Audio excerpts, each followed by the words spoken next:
이르되 어떤 귀인이 왕위를 받아 가지고 오려고 먼 나라로 갈 때에 그 종 열을 불러 은하 10문화를 주며 이르되 내가 돌아올 때까지 장사하라 하니라.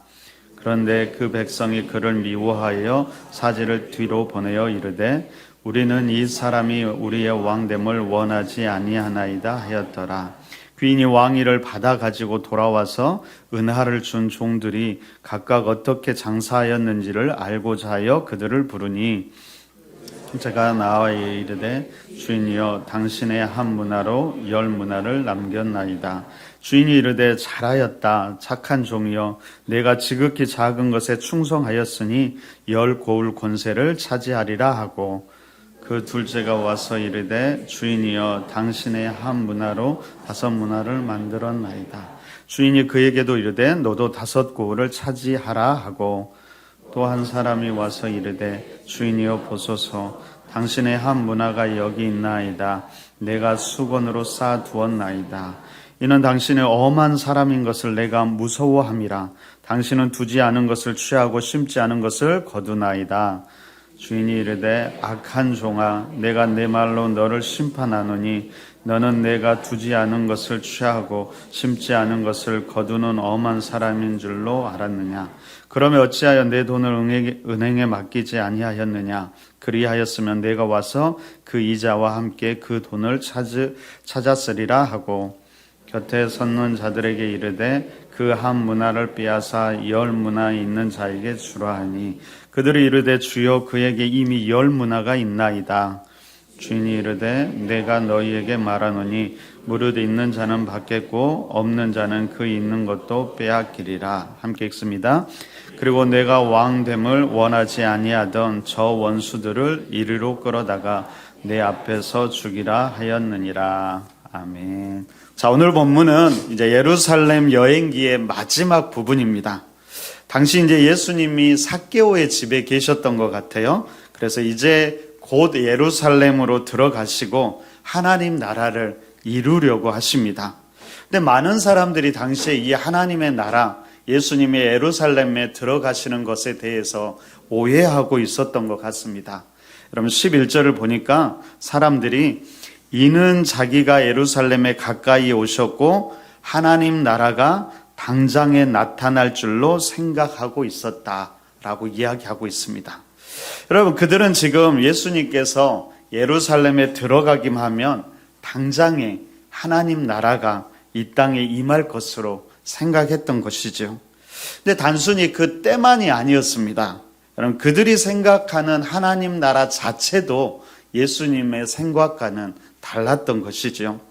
여러분 당시 제자들과 무리들이 기다린 메시아, 그리고 그 메시아를 통해 이루어질 하나님 나라가 어떤 나라라고 생각했냐면 바로 정치적인 해방과 자유가 그 땅 가운데 넘칠 거라고 생각했던 것이죠.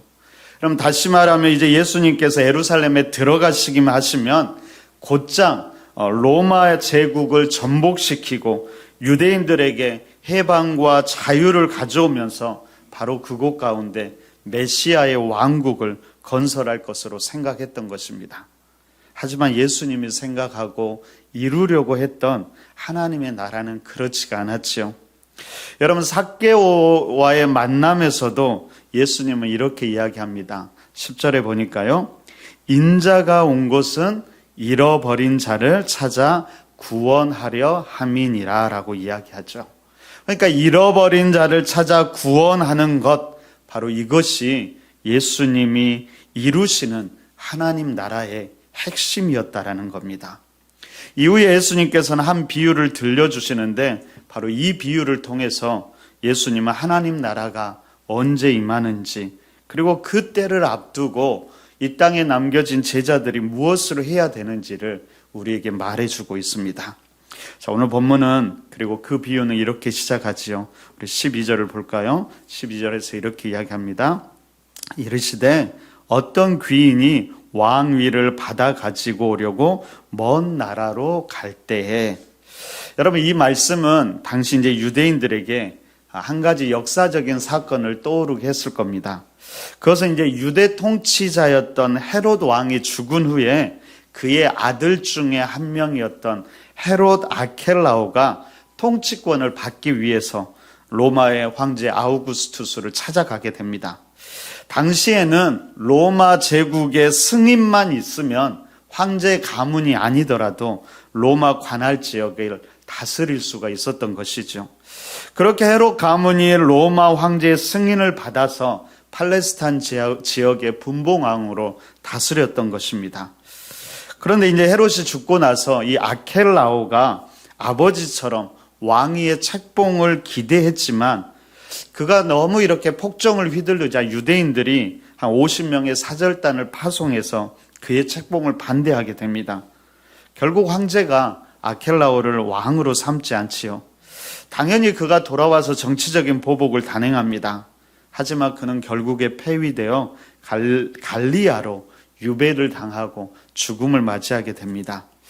여러분, 오늘 비유는 아마 원했든 원치 않았든 이런 역사적인 배경을 떠올리게 했을 것입니다. 그런데 이 비유에 대한 해석이 그래서 다양한 해석이 가능한데요. 좀 다 살펴보고 싶지만은 오늘은 다 살펴보기 힘들 것 같고요. 오늘은 이 오늘 본문에 대한 전통적인 해석을 우리가 살펴보고 다음번에 조금은 다른 각도에서도 오늘 본문은 살펴보면 좋겠다라는 생각이 듭니다. 여러분, 오늘 본문의 비유가 그런 역사적인 배경을 가지고 있다고 했지만 꼭 그런 역사적인 배경에만 얽매일 필요는 없는 것 같습니다. 그럼 중요한 것은 오늘 이 본문이 하나님 나라와 관련되는 비유라는 것을 우리가 잊지 않았으면 좋겠습니다.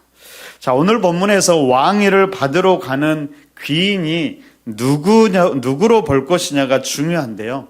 하나님 나라의 비유의 관점으로 보면 그를 예수님이라고 볼 수 있을 것입니다. 그리고 왕위를 받기 위해 먼 나라로 가는 것은 이제 곧 이루어질 예수님의 십자가 사건 그리고 부활과 승천을 통해 하나님께로 가신 것으로 우리가 볼 수 있지요. 그러니까 핵심은 뭐냐면 예수님께서 잠시 이 세상에 계시지 않는 부재의 상황이 이 땅 가운데 일어나는데 그때에 제자들이 어떻게 살아가야 할지를 말씀하고 있는 것이죠. 어쩌면 우리가 지금 살아가는 이 삶의 현실의 자리가 바로 이때라는 것을 우리는 기억해야 될 것입니다. 여러분, 주인이 길을 떠나기 전에 그 종 10명을 불러서 은화 10문화를 주면서 자기가 돌아올 때까지 장사하라고 말씀합니다. 아마도 모든 종들에게 아마 한 문화씩 똑같이 주었던 것 같습니다. 그런데 이제 14절을 보니까 이렇게 이야기하지요. 14절을 보세요. 그런데 그 백성이 그를 미워하여 사자를 뒤로 보내어 이르되 우리는 이 사람이 우리의 왕됨을 원하지 아니하나이다 하였더라. 여러분, 여기서 그 백성이라는 것은 당시 유대 백성들 그리고 종교 지도자들을 말하지요. 이들은 예수께서 자신이 왕 되는 것을 강하게 반대했다라는 것입니다. 여러분, 이런 반대는 예수님께서 예루살렘에 들어간 후에 본격적으로 시작하는데 그것은 예수님의 십자가의 죽음과 부활 그리고 승천하신 이후에도 그 반대가 계속될 것입니다. 문제는 뭘까요? 이런 세상에서 종들이 장사를 해서 이익을 남겨야 한다라는 것이죠. 그러니까 우호적인 세상에서 장사해서 이익을 남기는 것이 아니라 여전히 그 주인이 왕 되심을 거부하고 반대하는 세상 속에서 장사해서 이익을 남겨야 한다라는 것이었습니다. 아무튼 이제 시간이 지나고 마침내 이 귀인이 왕위를 받아서 돌아옵니다. 그리고 15절에서 이렇게 이야기합니다. 귀인이 왕위를 받아가지고 돌아와 은하를 준 종들이 각각 어떻게 장사하였는지를 알고자 하여 그들을 부르니. 여러분, 주인의 관심은 반대하는 자들에게 있지 않았고요. 종들에게 있었던 것 같아요. 그들이 주인의 부탁을 어떻게 실행했는가가 다시 돌아온 주인의 관심이었습니다. 그래서 돌아오자마자 종들을 불러서 결산하기 시작하지요. 그럴 때 첫 번째 종이 나와서 이렇게 이야기합니다. 16절입니다. 그 첫째가 나와 이르되 주인이여 당신의 한 문화로 열 문화를 남겼나이다. 우리가 여기서 눈여겨볼 단어가 종이 이 문화를 이야기할 때 당신의 한 문화라고 이야기하고 있지요. 그 소유가 주인의 것임을 이 종은 이야기하고 있는 것입니다. 뿐만 아니라 그것이 10배가 되었어도 그것이 원래 주인이 주었던 그 한 문화로 인한 것이기에 열 문화도 주인의 것임을 인정하는 것이지요. 이 모든 것이 내 것이 아니라 당신의 것입니다 라는 고백입니다. 그럼 이것이 종된 자의 고백이지요. 내가 가진 모든 것이 내 것 같지만 아닙니다. 내 것이 아니라 주님의 것입니다 라고 진지하게 이 종이 고백하고 있는 것입니다. 이 종이 자신의 위치를 잊지 않고 겸손하게 그것을 위해서 최선을 다했다라는 것을 우리는 알게 될 것입니다. 그에게 주인이 이렇게 이야기하죠. 17절에 보니까 이렇게 이야기합니다. 우리 함께 한번 읽어볼까요? 17절입니다. 자, 시작. 주인이 이르되 잘하였다 착한 종이여 내가 지극히 작은 것에 충성하였으니 10고을 권세를 차지하라 하고, 다음에는 이제 두 번째 종이 나옵니다. 그는 주인의 한 문화로 5 문화를 만들었지요. 아마 그도 최선을 다했을 것입니다. 그런데 그의 능력은 거기까지였던 것이죠. 주인이 그에게도 5 고을을 다스릴 권세를 주십니다. 여러분, 이것을 차별이라고 바라보기보다는 그에게 합당한 맞는 그의 능력에 맞는 권세를 주셨다라고 우리가 생각하면 될 것입니다. 각자에게 맞는 은혜를 주신 것이지요. 그런데 문제는 다른 한 사람이었습니다. 아마 3번째 사람이 아니라 그는 전혀 다른 행동을 했던 한 사람이었을 겁니다.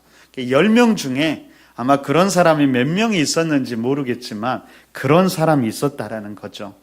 그는 문화를 받자마자 수건에 고이 싸서 보관한 뒤에 주인이 왔을 때 그 한 문화를 주인에게 내어놓습니다. 그리고 그가 그렇게 한 이유를 이렇게 이야기하지요. 21절 보니까 이렇게 이야기합니다. 이는 당신이 엄한 사람인 것을 내가 무서워함이라. 당신은 두지 않은 것을 취하고 심지 않은 것을 거두나이다. 여러분, 이 말이 참 중요한데요. 여러분, 이 말이 무슨 말일까요?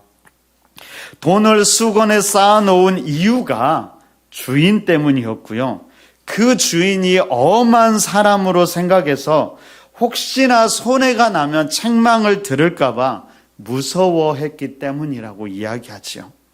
뿐만 아니라 그 주인에 대해서 그 종은 어떻게 생각했냐면 두지 않는 것을 취하고 심지 않는 것을 거둔다라고 말합니다. 다른 말로 하면 노력 없이 남의 것을 취하는 것으로, 당시에 이런 사람들은 어떤 사람이었냐면요, 고리대금업자나 종들을 착취하는 나쁜 주인의 착취를 빗대어서 하는 말이었습니다. 쉽게 말하면 이런 말인 것 같아요. 주인 당신의 명령대로 내가 장사를 했다고 할지라도 무언가를 남기면 어차피 그것은 당신 거 아닙니까? 그런데 왜 내가 이 고생을 해야 합니까? 왜 당신은 아무런 노력 없이 남의 것을 다 홀라당 먹으려고 합니까? 그러다가 혹시나 장사하다가 잘못되고 망하고 까먹게 되면 당신은 나에게 물어내라고 할 것 아닙니까? 당신이 그런 엄한 사람인 줄 아니까 저는 차라리 아무것도 하지 않았습니다. 아니, 아무것도 하지 않을 것입니다. 여러분, 이 종이 원래 예수님을 반대했던, 그리고 그 주인이 왕이 되는 것을 싫어했던 사람들과 무슨 차이가 있을까요? 단지 그가 서 있던 위치와 자리의 차이가 있을 뿐 본질, 그 내면은 똑같았던 것이죠. 세상 사람들과 다른 믿음의 자리에 있는 것 같지만 여전히 주인에 대해서도 잘못 알 뿐만 아니라 주인의 의도도 잘못 알고 있는 것이죠.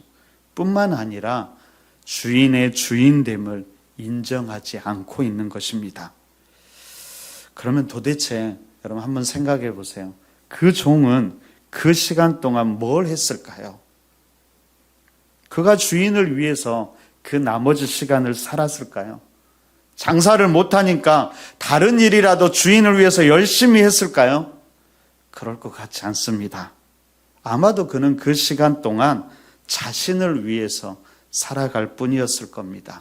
어쩌면은 주인이 없는 그 시간 동안 자기가 하고 싶은 거, 누리고 싶은 거 다 누리면서 살았을지도 모르겠습니다.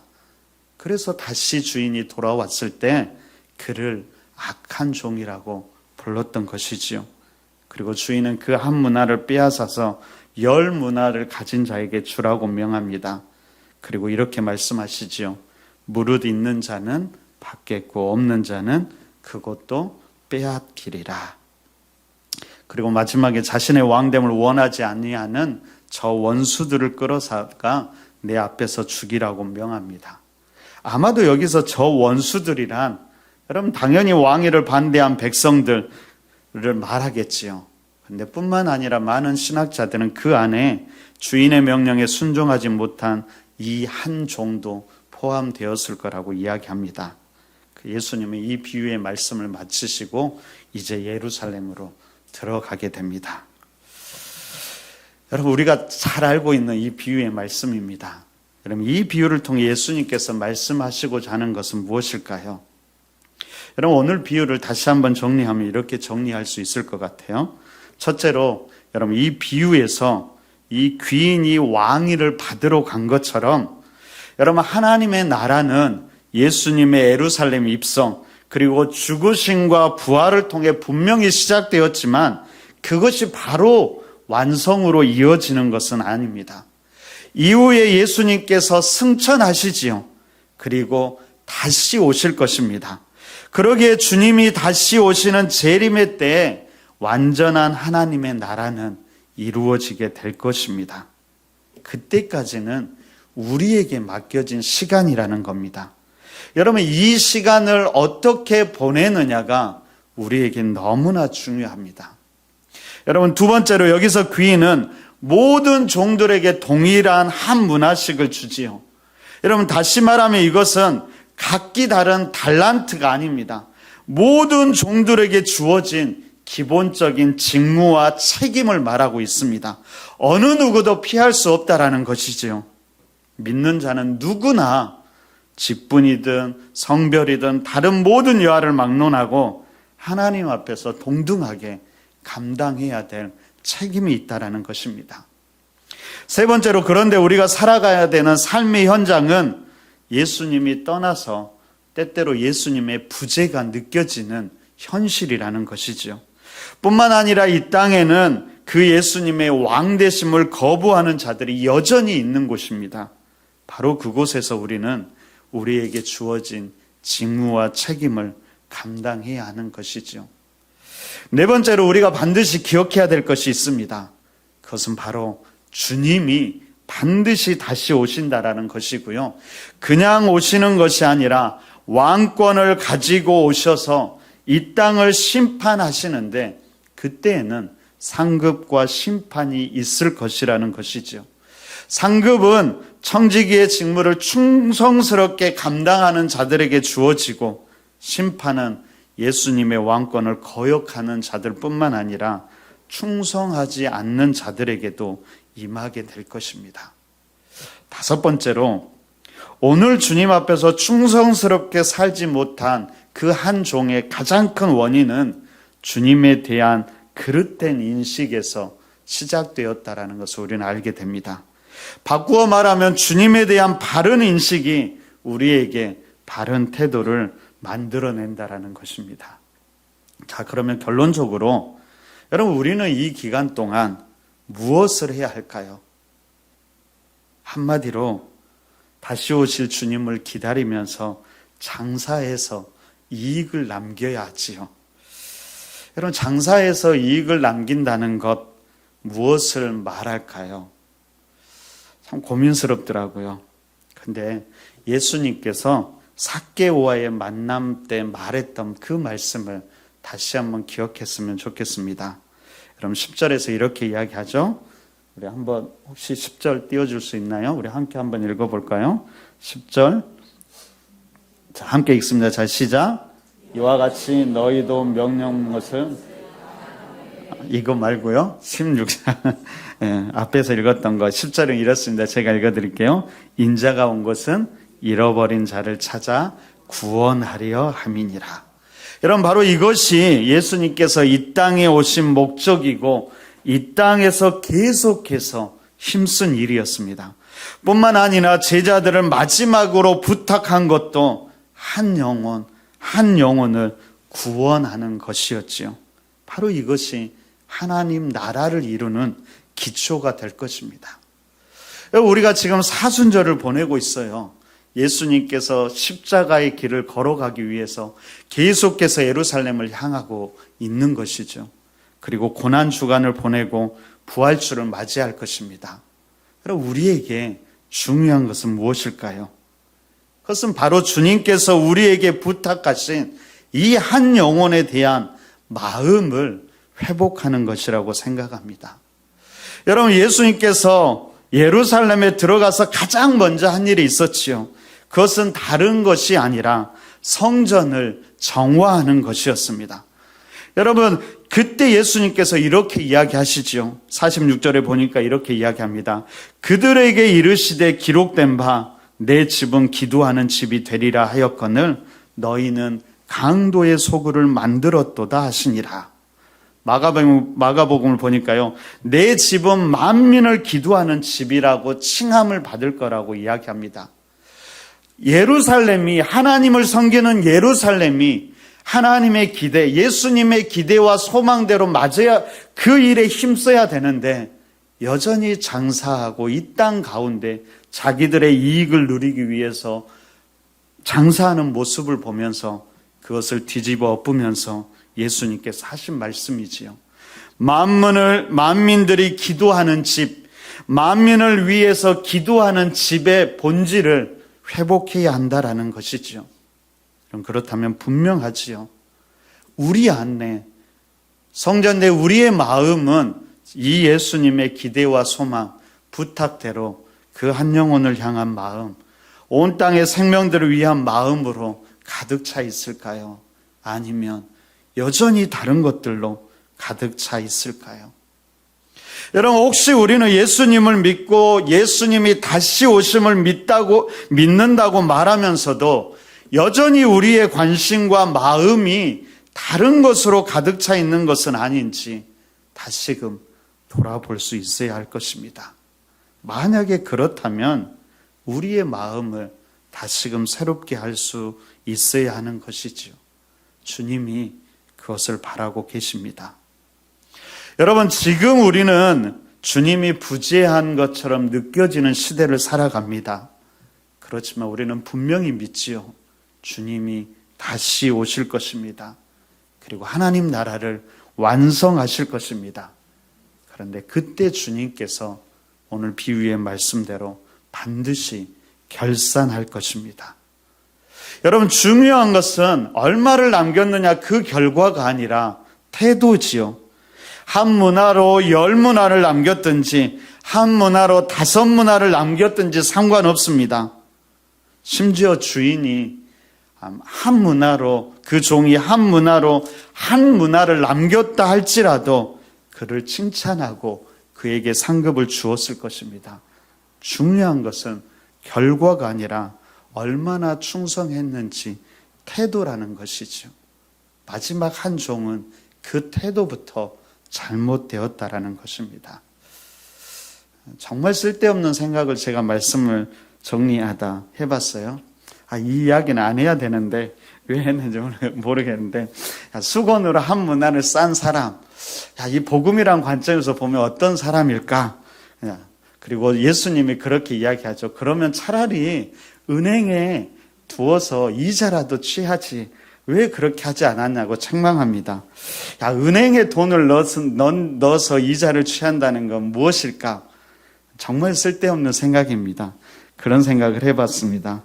옛날 어르신들, 선배 목사님들이 꼭 그렇게 이야기하죠. 너희가 전도를 못하면 애라도 많이 낳아야지. 애를 많이 낳아서 이익을 불려야지. 그건 아닐까. 쓸데없는 생각을 해봤습니다. 우리가 기억해야 될 것은 무엇일까요? 예수님의 관심이 어디에 있느냐고, 그리고 예수님의 태도가 어떠했는지를 돌아보아야 합니다. 특별히 우리가 기억해야 될 것은 예수님의 십자가를 많이 생각했으면 좋겠습니다. 여러분, 예수님은 십자가의 길을 통해 하나님의 나라를 이루신 것이죠. 그렇다면 그 예수님을 따르는 주님의 제자들도 기꺼이 그 길을 걸어가야 할 결단을 해야 된다는 겁니다. 여러분, 말씀드렸듯이 여러분, 이 땅은 여전히 주님을 배척하려는 자들이 여전합니다. 그들에게 힘으로 대하는 것이 아니라 주님께서 가신 희생과 섬김의 십자가의 길을 가야 함을 우리는 잊지 말아야 될 것입니다. 주님께서 부탁하신 그것을 굳게 붙잡고 기꺼이 십자가의 길을 가는 것, 그것이 지금 우리가 살아가야 할 이 땅에서의 삶이라는 겁니다. 이 말씀을 준비하는데 누가복음 17장 10절의 고백이 떠오릅니다. 여러분, 이 주인의 말씀에 기억하고 최선으로 순종했던 충실한 종은 이렇게 고백하지요. 우리 다시 한번 10절 함께 읽어볼까요? 17장 10절입니다. 자, 시작. 이와 같이 너희도 명령을 받은 것을 다 행한 후에 이르기를 우리는 무익한 종이라 우리가 하여야 할 일을 한 것뿐이라 할지니라. 이 고백이 우리의 고백이 되었으면 좋겠습니다. 여러분, 우리의 삶의 목적이 이 땅에만 있지 않기를 바랍니다. 마지막 때에 임할 하나님의 나라가 우리의 삶의 목적과 방향이 되기를 바랍니다. 그리고 그 나라를 위해 오늘 또 한 생명을 구원하기 힘쓰는 우리 모두가 되었으면 좋겠습니다. 바로 그것이 사순절을, 고난주일을, 그리고 부활절을 맞이하는 우리의 가장 중요한 삶의 태도가 될 것입니다. 이 4월 그 한 영혼에 대한 관심을 다시금 갖고 그 한 영혼들을 품고 기도하는 우리의 모든 삶이 되었으면 좋겠고요. 주님이 부탁하신 그 사명을 다시 한번 기억하면서 믿음의 걸음을 걸어가는 4월이 되시기를 간절히 바랍니다.